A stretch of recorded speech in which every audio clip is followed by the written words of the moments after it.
Hi, my name is Angelica Alvarez, and today I will be talking about the Chronicles of Narnia, the Lion, the Witch, and the Wardrobe. So first we're going to start off with a plot summary.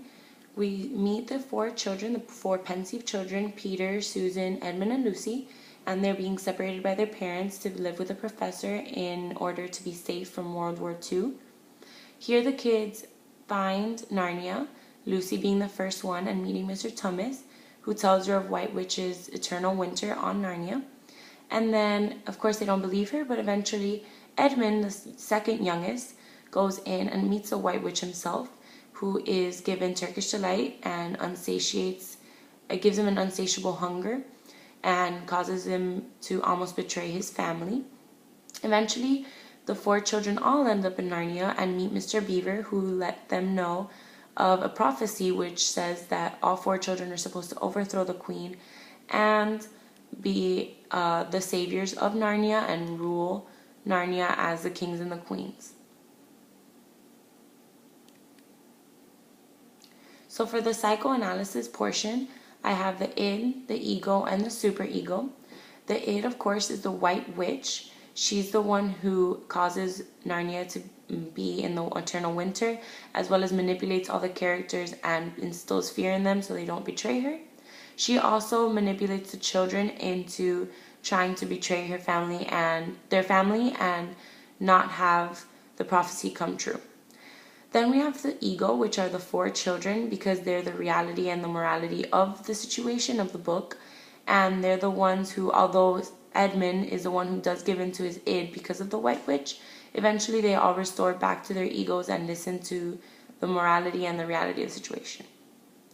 Then we have the superego, which is Aslan the lion, and he is seen as the godlike figure in Narnia, and he's the one who leads the children into greatness and causes them to know right from wrong, as well as showing them how to lead the Narnia. Here we have the id, which is the White Witch, the ego, which is the children, and the superego, which is Aslan. So for the young analysis, we have the heroes, which is Peter, Susan, Edmund, and Lucy, and they're the ones who are supposed to become the kings and the queens of Narnia and overthrow the White Witch's reign. Here we have the damsel in distress, which is Mr. Tummis, and he's the one who first meets Lucy and betrays the queen because he's supposed to turn in any humans he finds in Narnia. And of course, because he gets caught by the witch, he's a damsel in distress because at first that's what the kids are trying to save. They're trying to save him from the White Witch's punishment, which is turning him into stone. Then we have the devil / the temptress, which is the White Witch. She's the devil because she's the one who causes Narnia to be in an eternal winter and causes stress among all the citizens and fear. Then she's the temptress because she tempts Edmund into almost betraying his family with using Turkish delight. Then we have the scapegoat, which is Aslan, because he publicly sacrifices himself in order for Edmund to survive, and because the White Witch wants him as collateral for everything that has happened and in order for the prophecy not to come true. So he gives his life in order for Edmund to live his and eventually revives. Then we have the friendly beast / the mentor, which is Mr. Beaver, because he's the one who informs the children on Aslan and leads them to the stone table.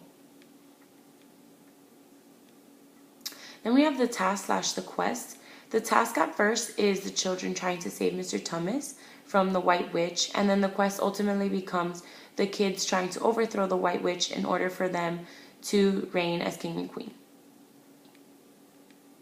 And then in conclusion, we obviously know that the psychoanalysis as well as the young analysis both come together in this book, and Edmund is pretty much the connecting factor because at first he's the id and then eventually he listens to his ego and can fulfill his hero stereotype, his hero archetype, as well as the unconscious comes into play because Narnia could just be an unconscious factor that comes in from the stress the kids are going through because of the World War II and being separated from their parents.